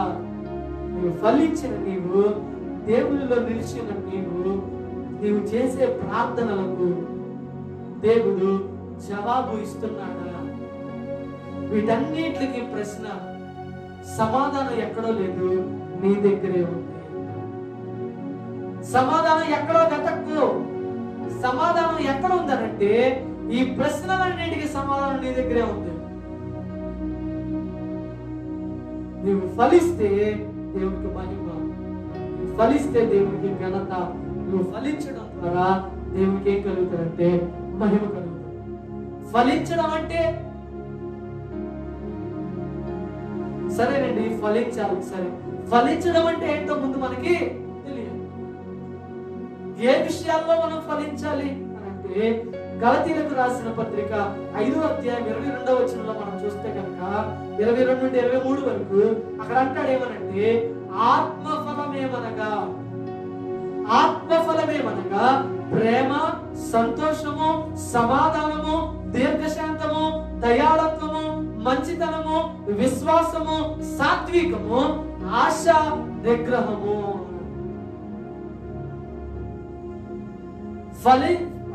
ఫలించడం అంటే ఏంటంటే మనము ఆత్మలో ఏమవ్వాలండి? ఫలించాలి.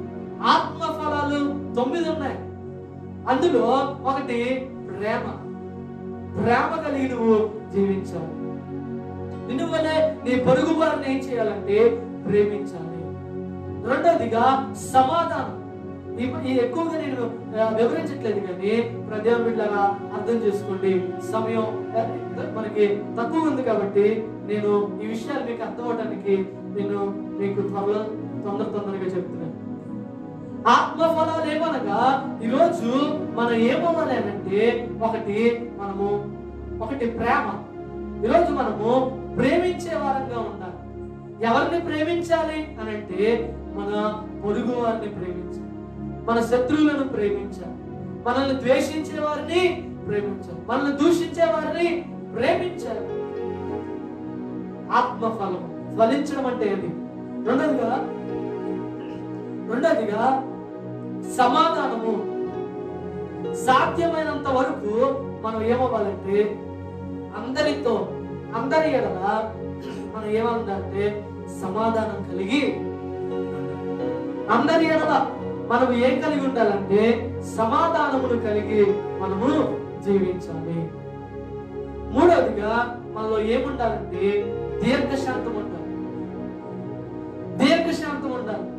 దేవుణ్ణి నువ్వు ఏదైనా అడిగేటప్పుడు దేవుని ద్వారా అది నువ్వు పొందుకునే వరకు, దేవుని దగ్గర ఉన్నది నీ దగ్గరకు వచ్చే వరకు కూడా నువ్వేం చేయాలి? దీర్ఘశాంతం చూపించాలి. దీర్ఘశాంతంతో నీవు ఉండాలి.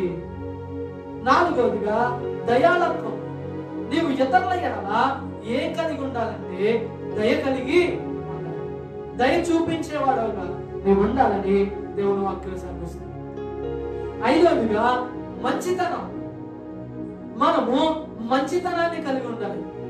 అందరితో మనం మంచిగా జీవించాలి, మంచిగా మాట్లాడాలి, మంచిగా మనము బ్రతకాలి. మంచితనం. ఆరవదిగా విశ్వాసము. దేవుడిని నువ్వు ఏదైనా అడిగినప్పుడు నువ్వు ఏమి కలిగి ఉండాలంటే విశ్వాసాన్ని కలిగి ఉండాలి. అది నువ్వు పొందుకున్నానని నువ్వేం కలిగి ఉండాలండి? విశ్వాసాన్ని కలిగి ఉండాలి. చూడండి, 3, 4, 5, 6, 7వదిగా మనం చూస్తున్నాం. 8వది మనం చూస్తున్నాం ఏంటంటే సాత్వికము. సాత్వికాన్ని కలిగి మనం ఉండాలి. మన దేవుడు ఏమై ఉన్నాడంటే సాత్వికుడు ఆయన. కాబట్టి మనం ఏం కలిగి ఉండాలంటే సాత్వికాన్ని కలిగి. చివరగా 9వది దేవుని బిడ్డలారా ఆశా నిగ్రహము. మన క్రైస్తవులుగా మనకి ఏముండాలంటే ఆశా నిగ్రహం మనకు ఉండాలి. దేన్నైనా చూసేటప్పుడు దానిపైన నీకేం కలగకూడదు? ఆశ కలగకూడదు. అది నీకు ఉపయోగమా, అది నీకు అవసరమా అయితే నీవు ఆశపడాలి, తప్పులేదు. కానీ నీవు ఏం కలిగి ఉండాలంటే ఆశా నిగ్రహాన్ని కలిగి. అయితే ప్రియ దేవుని బిడ్డలారా, ఈరోజు మనము ఆశా నిగ్రహాన్ని, ఆత్మ ఫలములు ఫలించడం అంటే మనం ప్రేమలో ఫలించాలి, మనం ఇతరులతో సమాధానంగా ఉండటంలో ఫలించాలి, మనము దయాళత్వాన్ని కలిగి దయాళత్వంలో ఇతరుల పట్ల దయ చూపించే విషయంలో మనం ఫలించాలి. మనం దేవుని దగ్గర ఏదైనా అడిగినప్పుడు అది పొందుకునే వరకు మనం ఏం చేయాలి? దీర్ఘశాంతంలో ఫలించాలి. మనం ఇంకా ఎందులో ఫలించాలి అంటే మంచితనంలో ఫలించాలి. ఇంకా ఎందులో ఫలించాలండి? విశ్వాసంలో ఫలించాలి, సాత్వికంలో ఫలించాలి, ఆశా నిగ్రహంలో ఫలించాలి. దేవుని బిడ్డలారా, సంతోషంలో కూడా మనం ఏమాలి? ఫలించాలి. ఈ విషయాన్ని చెప్పలేదు. మనం ఎందులో ఫలించాలండి?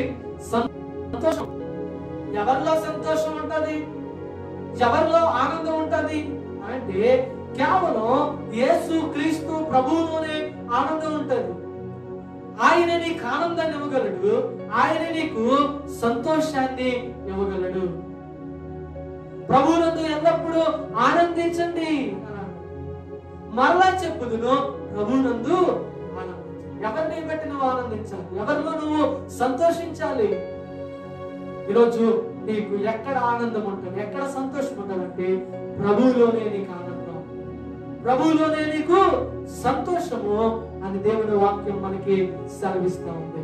కాబట్టి ప్రియ దేవుని బిడ్డలారా, ఈ రాత్రికాల సమయంలో ఈ మాటలు వింటున్న మీరు ఏమవ్వాలనంటే, దేవుడు కోరుకుంటున్నాడు ఏంటంటే, నా బిడ్డలు ఫలించాలి, నా బిడ్డలు ఫలించాలి, నా బిడ్డలు ఫలించాలి అని ఆయన ఆశపడతాడు. ఆయన కోరుకుంటున్నాడు. ఆయన కోరుకున్నట్టుగా నీవు ఫలిస్తావా? ఆయన కోరుకున్నట్టుగా మనం ఫలిస్తామా? ఫలించాలి. నీవు సిద్ధపడగలిగితే, నువ్వు మాట్లాడగలిగితే, నువ్వు దేవుడితో మాట్లాడగలిగితే, దేవుడికి ప్రార్థించగలిగితే ఖచ్చితంగా దేవుడు నీ పట్ల ఏం చేస్తాడంటే గొప్ప కార్యాన్ని ఎదగడానికి, నువ్వు ఫలించడానికి ఏమీ అడ్డు కావు. నువ్వు దేవుడిలో నిలిచి ఉంటే దేవుడే నిన్ను ఫలింపజేస్తాడు, దేవుడే నిన్ను ఆశీర్వదిస్తాడని దేవుని వాక్యం మనకి సెలవిస్తా ఉంది. యోబు గ్రంథము 34వ అధ్యాయము 11వ వచనాన్ని కనుక మనం చదివితే అక్కడ ఒక విషయాన్ని మనం గమనించవచ్చు. యోబు గ్రంథము 34వ అధ్యాయము 11వ వచనము చూడండి. నరుల క్రియలకు తగినట్టుగా ఫలము ఆయన వారికి ఇచ్చును, అందరికి వారి వారి మార్గములను బట్టి వారికి ఫలం ఇచ్చును అంటున్నాడు. దేవునికి స్తోత్రం. ఈరోజు మన క్రియలకు తగినట్లుగా దేవుడు మనం ఫలించడం ద్వారా మనకి ఏమిస్తాడండి? ఫలాన్ని దేవుడు మనకి అనుగ్రహిస్తాడు. నరులు క్రియలకు తగినట్టుగా ఏం ఇస్తాడంట? ఫలము ఆయన వారికి ఇచ్చును. ఆ అందరికి వారి వారి మార్గాలను బట్టి వారికి ఏమిస్తాడంటండి? దేవుడు ఫలాన్ని ఇస్తాడు. అక్కడ అందరూ ఫలించారు, కానీ ఫలించిన వారిలో ఏమున్నాయంట? తేడాలు ఉన్నాయంట.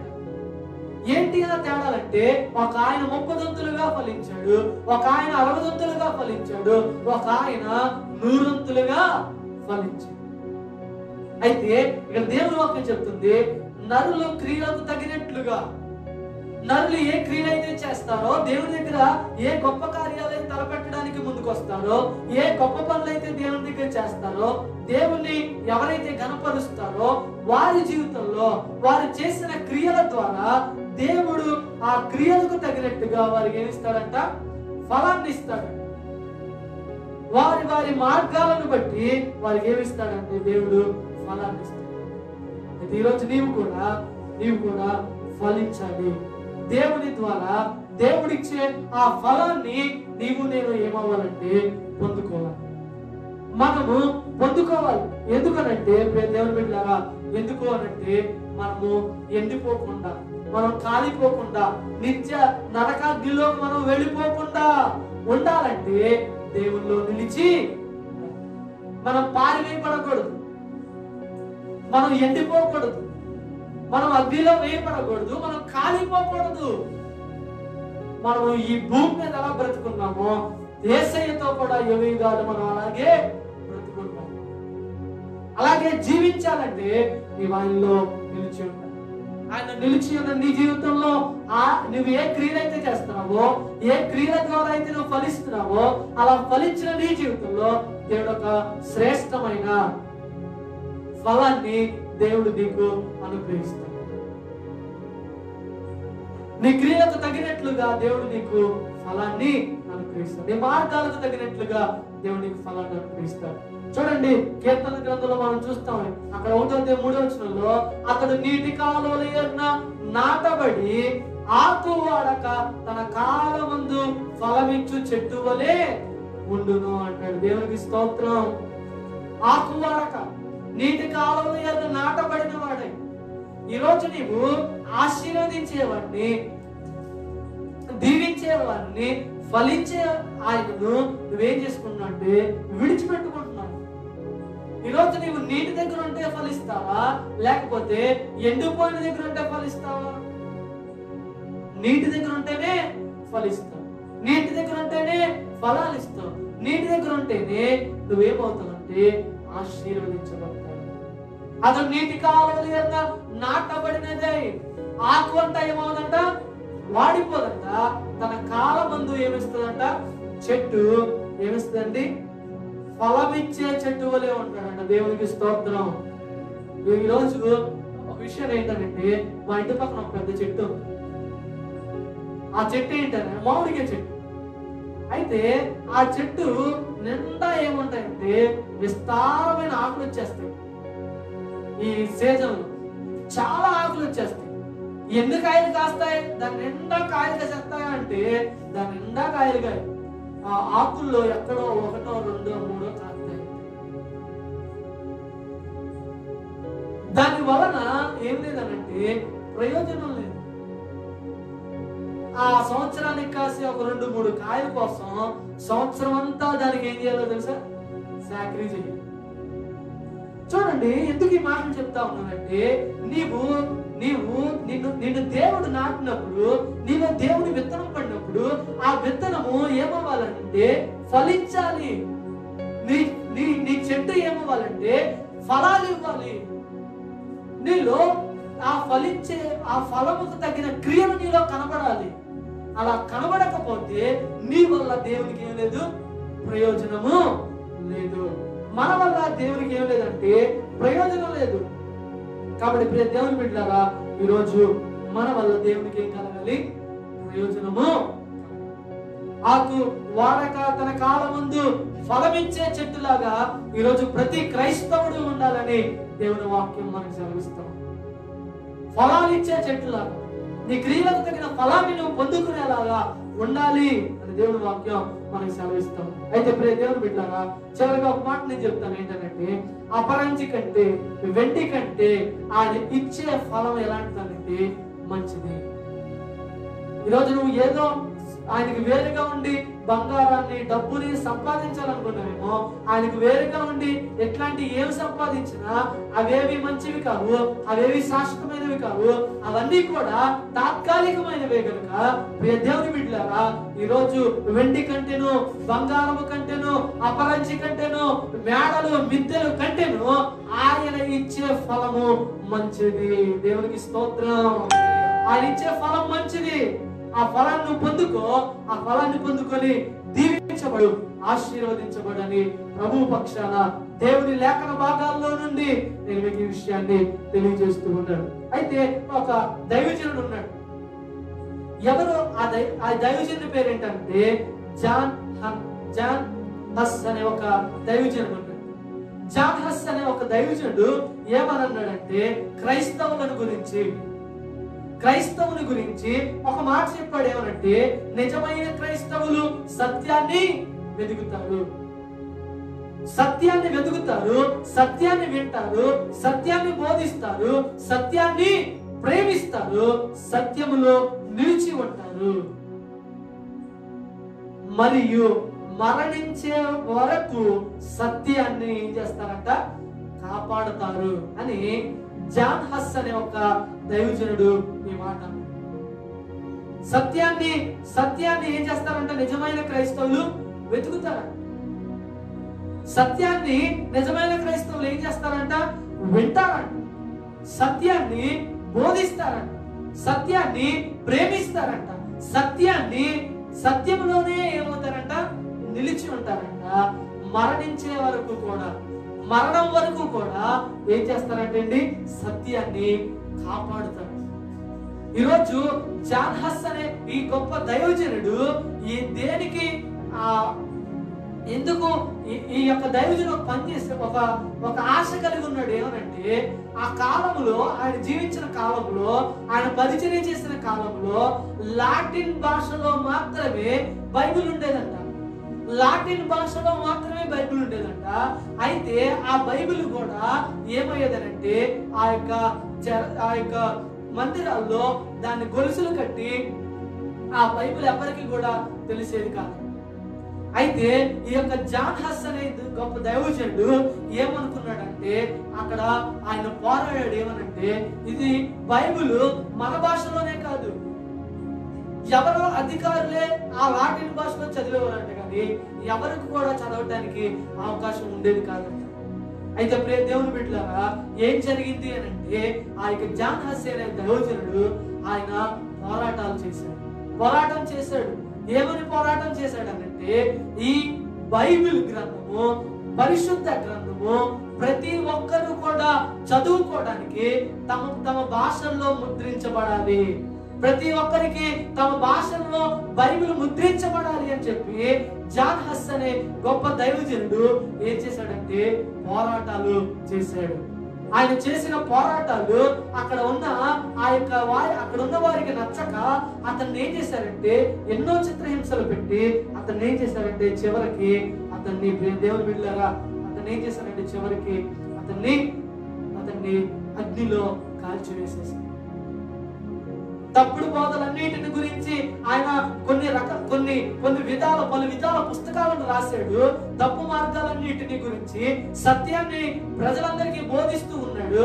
అలాంటి గొప్ప దైవజనుడిని ఏం చేశారంటే చూడండి ప్రియ దేవుని బిడ్డలారా, అతనికి ఆ యొక్క అంగీని తొడిగి యేసయ్య దగ్గర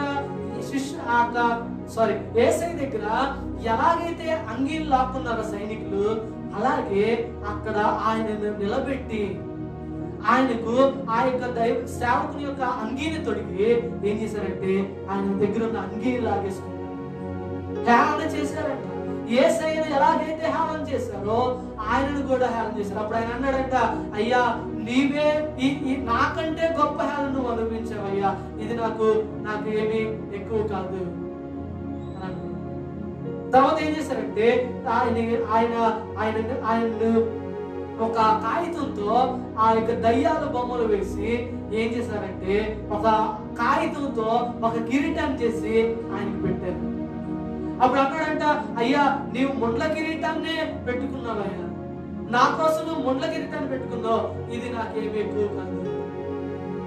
తర్వాత ఏం చేశారు అంటే ఆయన రాసిన పుస్తకాలన్నిటినీ కూడా ఆయన కళ్ళ ముందే ఏం చేశారంటే కాల్చేశారు. ఆయన కళ్ళ ముందే ఆయన రాసిన పుస్తకాలన్నిటిని కూడా కాల్చేశారంట. కాల్చేసి ఆ కాల్స్తున్న అక్కడే అతన్ని ఏం చేశారంటే దాంట్లో నిలబెట్టి ఆయన్ని కూడా కాల్చేస్తున్నప్పుడు ఆయన ఏం చేశాడంటే దేవుని బిడ్డలారా ఆయన కాలిపోతూ ఆయన పాటలు పాడుతూ దేవుణ్ణి మహిమపరిచాడు. దేవునికి స్తోత్రం. కాలిపోతూ పాటలు పాడుతూ దేవుణ్ణి మహిమపరిచాడు. అలాగా కాలిపోతూ శరీరం కాలిపోయి ఊపిరి ఆగిపోయి ఏమైందంటే పాట ఆగిపోయింది. అతను ఏమైందంటే కాలిపోయి ఆయన మరణించాడు. ఈరోజు ఏమైంది అంటే ఆయన చేసిన ఆ యొక్క పోరాటాలు ఏమైందంటే చూడండి ప్రియ దేవుని బిడ్డలారా, ఏమైందనంటే మార్టిన్ లూథర్ ద్వారా ఏమైందంటే ఒక మంచి ఉద్యమం ప్రజల్లోనికి వచ్చింది. మార్టిన్ లూథర్ అనే దైవజనుని ద్వారా ప్రపంచంలో దేశాల్లో మంచి ఉద్యమం కలిగింది. విలియం కేరీ ద్వారా ఏమైందంటే ఈరోజు కొన్ని భాషల్లో 28 భాషల్లోనికి నూతన నిబంధన తర్జుమా చేయడం జరిగింది. 44 భాషలు నేర్చుకున్న 44 భాషలు విలియం కేరీ నేర్చుకున్నాడు. 40 భాషల్లోనికి బైబిల్ తర్జుమా చేయాలనుకున్నాడు. అయితే 28 భాషల్లోనికి ఏం చేశాడంటే కొత్త నిబంధనను తర్జుమా చేశాడు. 28 భాషల్లోనికి కొత్త నిబంధన తర్జుమా చేశాడు. 17 భాషల్లో ఏం చేశాడంటే బైబిల్ని పూర్తి చేశాడు. ఈరోజు ఈ బైబిల్ నీ చేతికి ఊరికే రాలేదు. ఈరోజు ఈ పరిశుద్ధ గ్రంథం, ఈ దేవుని వాక్యము నీ భాషలోనికి, నీ భాషలో నువ్వు చదువుకోవడానికి ఇది ఊరకే నీ దగ్గరికి రాలేదు. ఎంతో గొప్ప దైవజనులు ఎంతో త్యాగపూరితంగా ఈ బైబిల్ అందరి చేతిలోనికి రావాలని ఎన్నో పోరాటాలు చేశారు. ఈ బైబిల్ అందరి భాషల్లోనికి రావాలని చెప్పి ఎంతో ఎంతో త్యాగాన్ని చేశారు. వారు ఈ బైబిల్ మన భాషలోకి రావడానికి వారు మరణించారు కూడా. ఈరోజు ఈ బైబిల్ నీ చేతిలోకి వచ్చింది. అయితే ఈ బైబిల్ నువ్వు చదవగలుగుతున్నావు. ఈ బైబిల్ మాటల్లో నీవు నిలిచి ఉండగలుగుతున్నావా? ఈ బైబిల్ దేవుడు రాయించిన ఈ పరిశుద్ధ గ్రంథాల్లో ఉన్న ప్రతి మాటను బట్టి నీవు జీవించగలుగుతున్నావా? లేక ఈ బైబిల్ని నీవు నిర్లక్ష్యం చేస్తున్నావు? ఈరోజు ప్రియ దేవుని బిడ్డలారా, 20వ శతాబ్దం నాటికి, 20వ శతాబ్దం చివరి నాటికి మొత్తానికి బైబిల్ 250కి పైగా భాషల్లో ఏమైందంటే ముద్రించబడింది.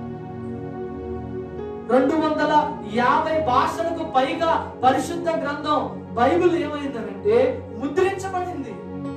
అంతేకాకుండా ఇంకా 1300 భాషల్లో బైబిల్ యొక్క భాగాలు 1300 భాషల్లో ఏమైందనంటే ముద్రించబడి తర్జుమా చేయబడి 3 భాషలు, హిబ్రూ, గ్రీకు, అరాబిక్ భాషల్లో ఉంటుంది.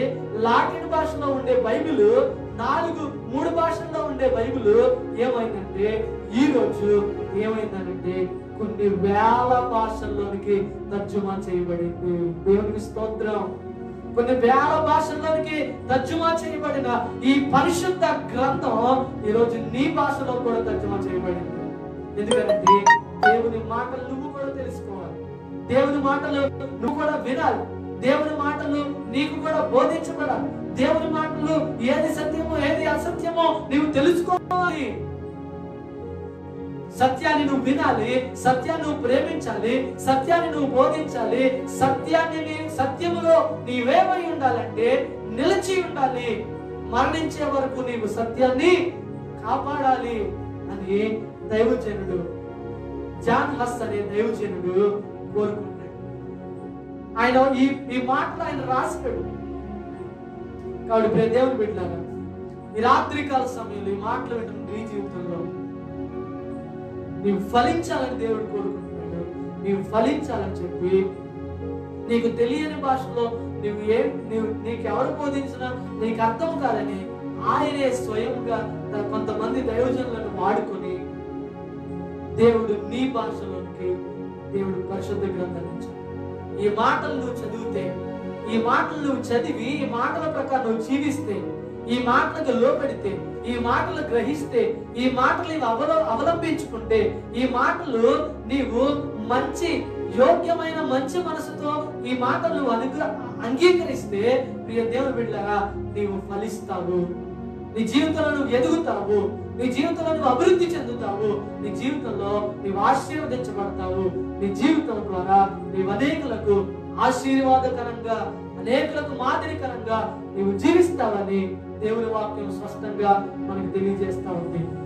రాత్రి మాటలు వింటున్న నీవు ఫలించాలని దేవుడు కోరుకుంటున్నాడు. ఆ విధంగా మనం ఫలిద్దాం, ఫలాలిద్దాం, మన క్రియలకు తగినట్టుగా ఫలమును పొందుకుందాం. ఆకు వాడక ఫలమిచ్చు చెట్టు వలె ఉందాం. దేవుడిచ్చే ఆ మంచి ఫలాన్ని మనం పొందుకుందాం. అటువంటి కృప దేవాది దేవుడు మనందరికీ అనుగ్రహించును గాక. ప్రార్థన చేసుకుందాం. ఈ సమయంలో ఒక చిన్న ప్రార్థన. ఈ రాత్రికాల సమయంలో దేవుని సన్నిధానంలో ఈ మాటలు వింటున్నా నీవు ఒక సమర్పణ చేసుకోగలవా? ఈరోజు నీ చేతిలో ఉన్న బైబిల్, నీ చేతికి వచ్చిన బైబిల్, నీ చేతిలో ఉన్న నీ భాషలో ఉన్న పరిశుద్ధ గ్రంథం నీ చేతిలో ఊరకే రాలేదు. నీ భాషలోనికి నువ్వు అనుకుంటే రాలేదు, ఏదో టెక్నాలజీ వల్ల రాలేదు. దేవుడు అనుకుంటే వచ్చింది. దేవుడు తన దైవజనులు ఏర్పాటు చేసుకుంటే వచ్చింది. ఆ దైవజనుల్లో దేవుడు ఒక కార్యాన్ని తలపెట్టడం ద్వారా ఈ రోజు నీ ముందుకి ఈ పరిశుద్ధ గ్రంథం వచ్చింది. ప్రియ దేవుని బిడ్డలారా, ఈ గ్రంథాన్ని నిర్లక్ష్యం చేస్తున్నావేమో, దేవుడు మనకిచ్చిన పరిశుద్ధ గ్రంథాన్ని మనము నిర్లక్ష్యం చేస్తున్నావేమో. ఈరోజు నీవు ఫలించడానికి, ఈరోజు మనం ఫలించడానికి మార్గం ఏదైనా ఉందా అంటే ఉంది, అదే దేవుని వాక్యం. మంచి నేలన విత్తబడిన వాడు వాక్యాన్ని మనసారా విని, వాక్యాన్ని చెవులారా విని మనసారా గ్రహించి ఏం చేశాడంటే తన పాపాన్ని ఒప్పుకున్నాడు. ఆ పాపాలను క్షమించమని దేవుణ్ణి అడిగాడు. దేవుని దగ్గర క్షమాపణ పొందుకున్నాడు. అలా పొందుకున్న ఆ వ్యక్తి, పరిశుద్ధాత్మను పొందుకున్న ఆ వ్యక్తి ఏమైందంటే ఫలించాడు. నిజమైన విశ్వాసి ఫలిస్తాడు. ఈరోజు నిజమైన క్రైస్తవుడిగా, నిజమైన విశ్వాసిగా, నిజమైన దేవుని కుమారుడుగా, దేవుని శిష్యుడుగా నీవు ఉన్నావా? అయితే ఖచ్చితంగా నీవు ఫలిస్తావు. ఖచ్చితంగా నీవు ఫలిస్తావు.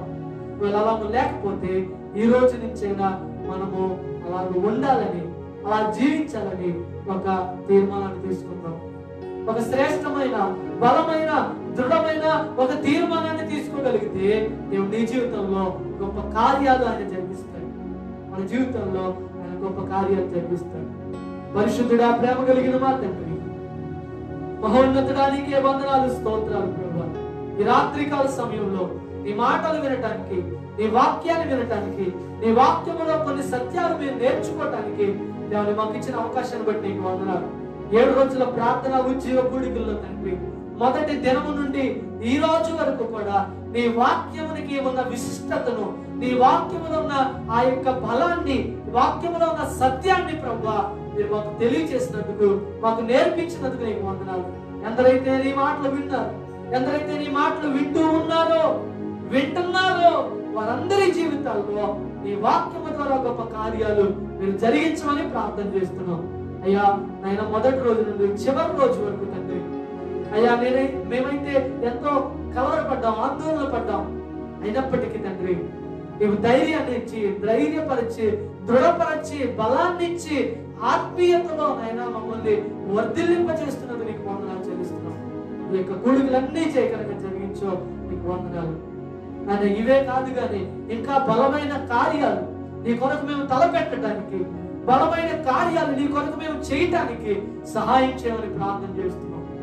ఈ రాత్రికాల సమయంలో తండ్రి మరొకసారి పాద సన్నిధిలో వేడుకుంటున్నాం తండ్రి. ఇంకా మమ్మల్ని బలపరచండి, ఇంకా మమ్మల్ని దీవించండి. మేము ఫలించడానికి, మరెక్కువగా ఫలించడానికి, బహుగా ఫలించడానికి, బహుగా ఫలించి నిన్ను మహిమపరచడానికి సహాయం చేయండి. ఫలించడమే కాదు కానీ నీలో నిలిచి ఉండడానికి, నిలిచి ఉండి మేము ప్రార్థించినప్పుడల్లా మేము చేసే ప్రార్థనలకు నిలిచి ఉండి సమాధానాన్ని, జవాబుని పొందుకోవడానికి సహాయం చేయమని ప్రార్థన చేస్తున్నాం. ఇస్సాకు విత్తనం వేసి అయ్యా నూరంతల ఫలం పొందినట్లుగా మేము కూడా అయ్యా నీ నామము పేరిట మా కుటుంబంలో, మా జీవితాల్లో అయ్యా మేము విత్తనం వేసి నూరంతల ఫలాన్ని మేము పొందేవారుగా సహాయం చేయండి. మా క్రియలకు తగినట్లుగా మాకు ఫలము దయచేయమని మీ సన్నిధానంలో వేడుకుంటున్నాం తండ్రి. శ్రేష్టమైన ఆత్మీయ ఫలములు కలిగి మేము జీవించడానికి సహాయం చేయండి. నేను 7 రోజులు కూడా ప్రతి కుటుంబాన్ని, ప్రతి ఒక్కరిని పేరు పేరున కూడా మీరు దీవించి ఆశీర్వదించమని ప్రార్థన చేస్తున్నాం. అయ్యా అదేవిధంగా తండ్రి, అయ్యా ఈ సమయంలో ప్రత్యేకంగా కొన్ని అంశాలను బట్టి సన్నిధానంలో ప్రార్థన చేస్తున్నాం తండ్రి. అయ్యా మరి ముఖ్యంగా తండ్రి, ఆయన మా దేశంలో అయ్యా ప్రభా ఈ యొక్క కరోనా వైరస్ ఆయన విలయ తాండవం చేస్తుంది ప్రభా. రోజు రోజుకి అయ్యా కేసులు ఎక్కువైపోతున్నాయి తండ్రి. అయ్యా ఈ యొక్క కరోనా వైరస్ అనే వ్యాధి ప్రజల్లో సోకిపోతూ ఉంది ప్రభా, విస్తరించిపోతుంది ప్రభా. దయ చూపించండి, ఒక గొప్ప కార్యాన్ని జరిగించండి. దేశంలో స్వస్థతను ప్రకటించండి ప్రభా. అయ్యా ఆక్సిజన్ లేక, ఊపిరి అందక, అయ్యా హాస్పిటల్లో స్థలాలు లేక ఎందరో ఎందరో ఎందరో వేదన పడుతున్నారు తండ్రి. ఒక్కసారి కనికరించండి, ఒక్కసారి కనికరించండి, ఒక్కసారి కృప చూపించండి.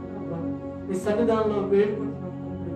అయ్యా ఒక గొప్ప కార్యాన్ని జరిగించండి, స్వస్థత మీరు అనుగ్రహించండి ప్రభు. నీవు తప్ప మమ్మల్ని స్వస్థపరిచేవారు లేరయ్యా. నీవే మాకు స్వస్థతనిచ్చేవాడు, నీవే మమ్మల్ని స్వస్థపరిచే దేవుడు. నాకు మొరపెట్టును, నేను ఇది స్వస్థపరుస్తానన్నావు తండ్రి. ఈరోజు నీ ప్రజల పక్షాన, నీ బిడ్డల పక్షాన ప్రార్థన చేస్తున్నాం తండ్రి. మా అతిక్రమాలు, మా పాపములన్నిటిని క్షమించండి, నీ స్వస్థత మాకు అనుగ్రహించమని ఈ సన్నిధానంలో వేడుకుంటున్నాం ప్రభా. అదేవిధంగా అయ్యా గర్భఫలం లేని వారి కొరకు ప్రార్థిస్తున్నాం.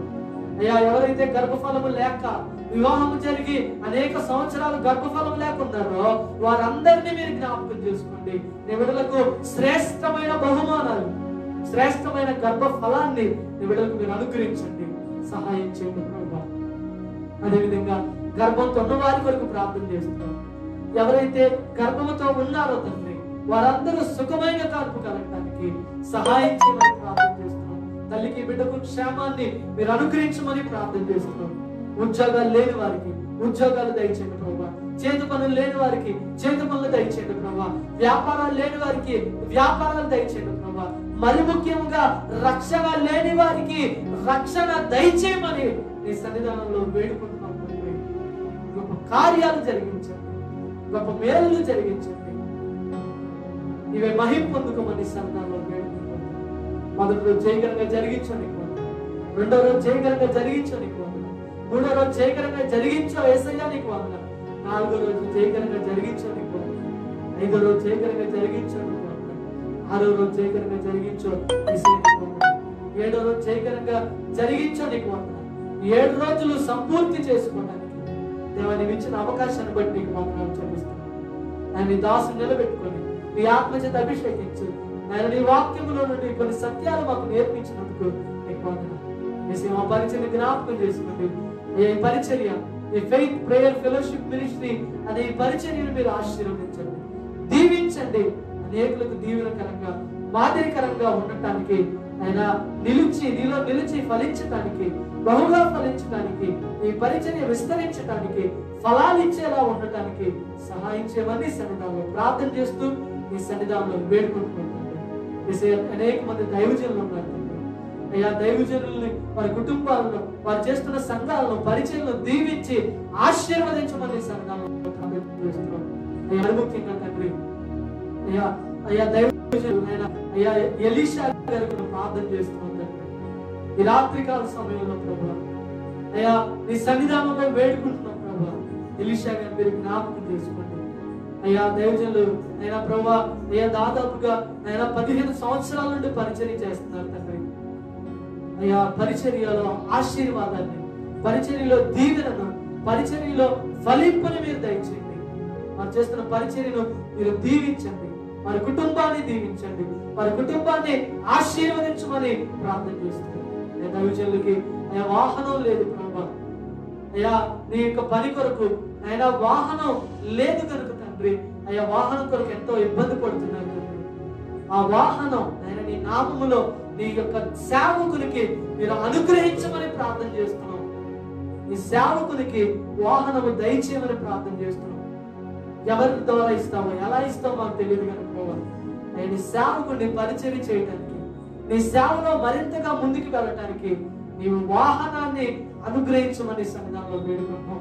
బిడ్డలను ప్రేరేపించండి, హృదయాన్ని ప్రేరేపించండి, గొప్ప కార్యాన్ని మీరు జరిగించమని మీ సన్నిధానంలో వేడుకుంటున్నాం.